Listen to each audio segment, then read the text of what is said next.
Hello friend, welcome to my channel Gautam agriculture study.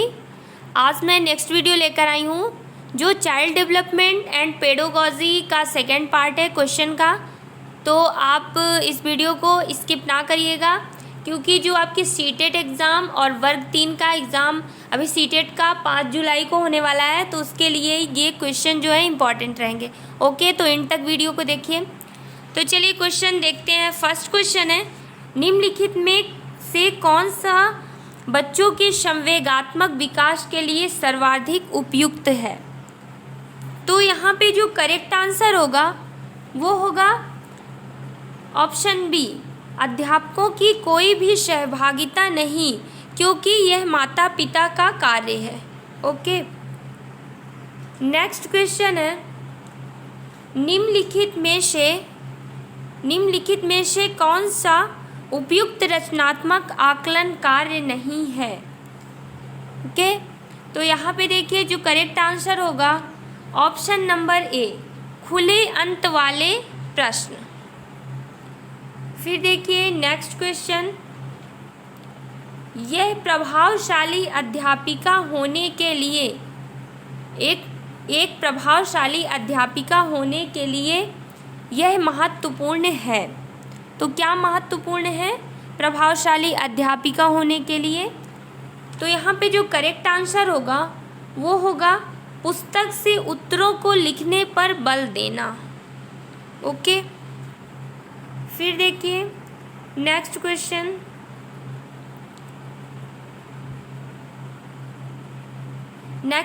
है बच्चों के अधिगम को सुगम बनाने के लिए अध्यापकों को एक अच्छे कक्षार्यों परिवेश का सृजन करने की आवश्यकता होती है। इस प्रकार के अधिगम परिवेश का सृजन करने के लिए नीचे दिए गए कथनों में कौन सा सही नहीं है? यहाँ पे देखिएगा कौन सा सही नहीं है। ओके, तो यहाँ पे जो करेक्ट आंसर होगा वो होगा अध्यापकों के अनुसार कार्य करना।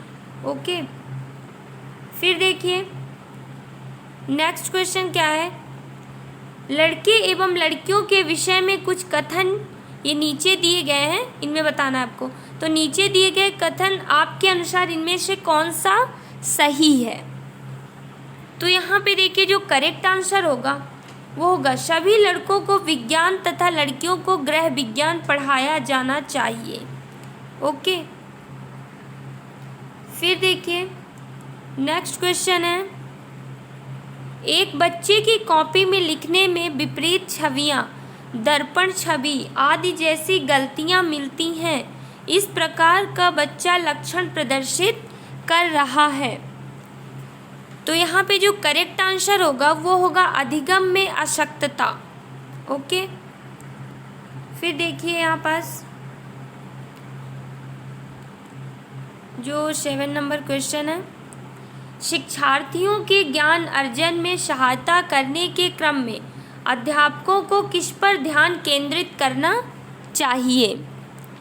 तो यहाँ पास जो करेक्ट आंसर होगा वो होगा क्या, सुनिश्चित करना कि शिक्षार्थी सब कुछ याद करते हैं। ओके, नेक्स्ट क्वेश्चन है, अध्यापक के दृष्टिकोण से प्रतिभाशीलता किसका संयोजन है? तो देखिए प्रतिभाशीलता किसका संयोजन है? ओके, तो यहाँ पे जो आंसर होगा वो होगा आपका उच्च योग्यता, उच्च क्षमता, उच्च वचनबद्धता। नेक्स्ट क्वेश्चन देखिए, NCF 2005 के अनुसार गलतियां इस कारण से महत्वपूर्ण होती हैं। तो इसका जो करेक्ट आंसर होगा वो होगा आपका, यह अध्यापकों को बच्चों को डांटने के लिए एक तरीका उपलब्ध कराती है। ओके, फिर देखिए next question, out of the box चिंतन किससे संबंधित है? तो यहाँ पे करेक्ट आंसर होगा स्मृति आधारित चिंतन। क्या होगा? स्मृति आधारित चिंतन। फिर देखिए नेक्स्ट क्वेश्चन, नेक्स्ट है शिक्षण में अध्यापकों के द्वारा विद्यार्थियों का आकलन इस अंतर्दृष्टि को विकसित करने के लिए किया जा सकता है। तो यहाँ पे जो करेक्ट आंसर होगा वो होगा शिक्षार्थियों की आवश्यकता के अनुसार शिक्षण उपागम में परिवर्तन करना। ओके, फिर नेक्स्ट क्वेश्चन देखिए, अधिगम अनुभवों को इस प्रकार से आयोजित किया जाना चाहिए जिससे अधिगम को सार्थक बनाया जा सके। नीचे दिए गए अधिगम अनुभवों में से कौन सा बच्चों के लिए सार्थक अधिगम को सुगम नहीं बनाता है? तो यहाँ पे जो करेक्ट आंसर होगा वो होगा प्रकरण पर परिचर्चा और वाद विवाद। ओके, फिर देखिए नेक्स्ट क्वेश्चन, बच्चों को शाब्दिक या गैर शाब्दिक दंड देने का परिणाम होता है। करेक्ट आंसर होगा यहाँ पास उन्हें कार्य करने के लिए प्रेरित करना। ओके, फिर देखिए नेक्स्ट क्वेश्चन, निम्नलिखित में कौन प्रारंभिक बाल्यावस्था अवधि के दौरान उन भूमिकाओं एवं व्यवहारों के बारे में जानकारी प्रदान करते हैं जो एक समूह में स्वीकार्य है? तो यहाँ पे करेक्ट आंसर क्या होगा?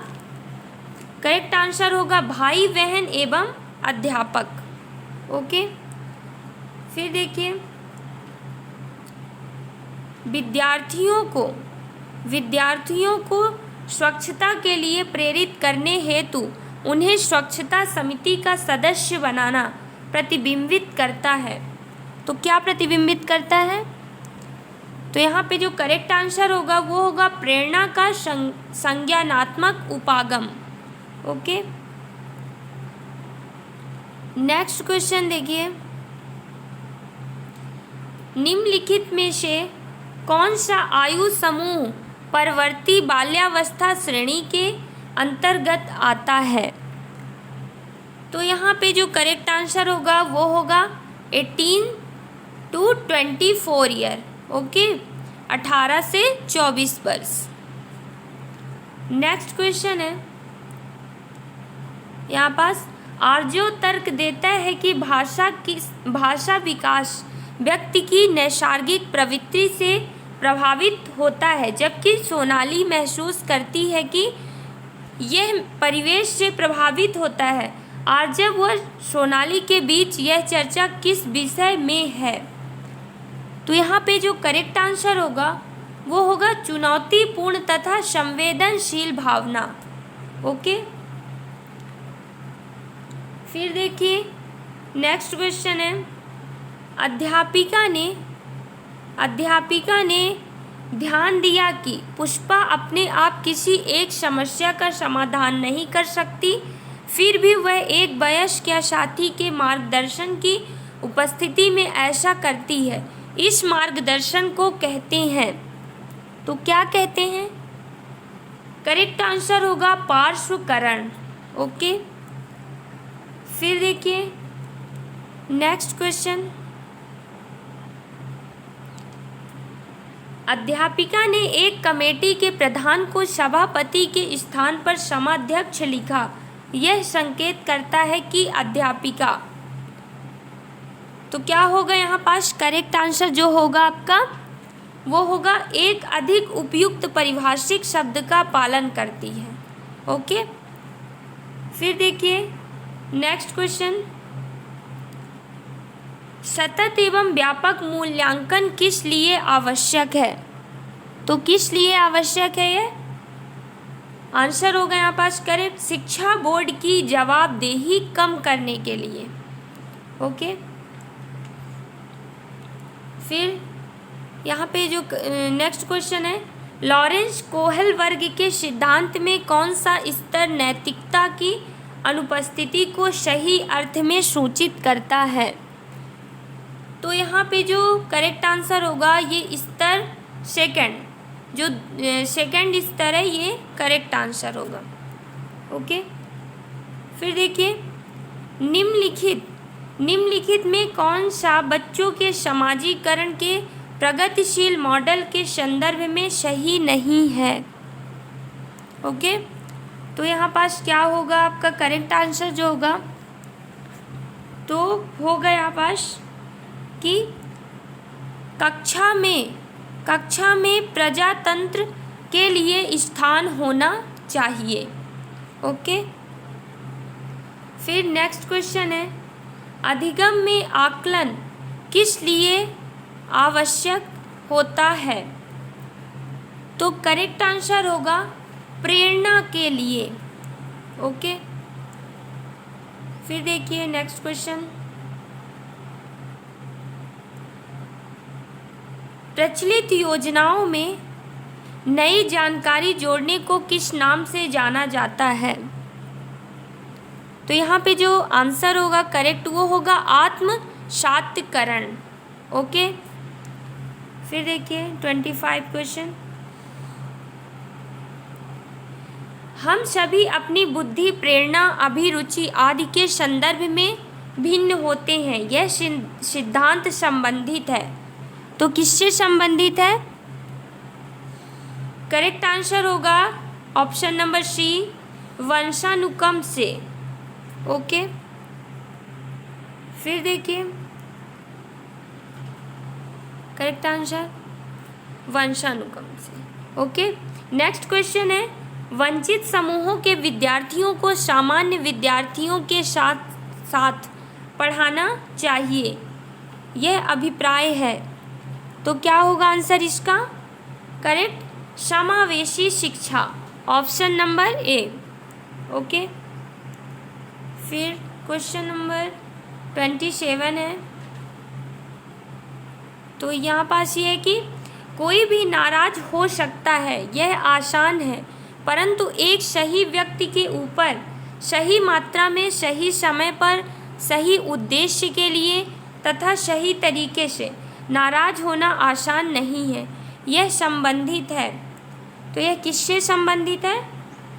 तो करेक्ट आंसर होगा ऑप्शन नंबर सी, संज्ञानात्मक विकास से। ओके, फिर देखिए क्वेश्चन नंबर 28। तो जो क्वेश्चन नंबर 28 है, विकृत लिखावट से संबंधित लिखने की योग्यता में कमी किसका एक लक्षण है? तो यहाँ पे जो करेक्ट आंसर होगा वो डिस्ग्राफिया से। ओके, 29 क्वेश्चन नंबर है, पियाजे के सिद्धांत के अनुसार निम्नलिखित में से कौन सा व्यक्ति के संज्ञानात्मक विकास को प्रभावित नहीं करेगा? तो क्या होगा यहाँ पे आंसर होगा जो करेक्ट वो होगा परिपक्वन। ओके, लास्ट क्वेश्चन है, इनमें से कौन सा त्रितंत्री सिद्धांत में व्यवहारिक बुद्धि का अभिप्राय नहीं है? तो यहाँ पे जो करेक्ट आंसर होगा वो होगा आपका पर्यावरण का पुनर्निर्माण करना। ओके, तो अगर आपको ये वीडियो पसंद आती है तो ज़्यादा से ज़्यादा शेयर करिए, लाइक करिए, सब्सक्राइब करिए। एंड जैसे भी जो क्वेश्चन के आंसर है आप कमेंट बॉक्स पे करिए। ओके, और जो भी मिस्टेक होती है आप कमेंट बॉक्स पे बताइए। Thank you.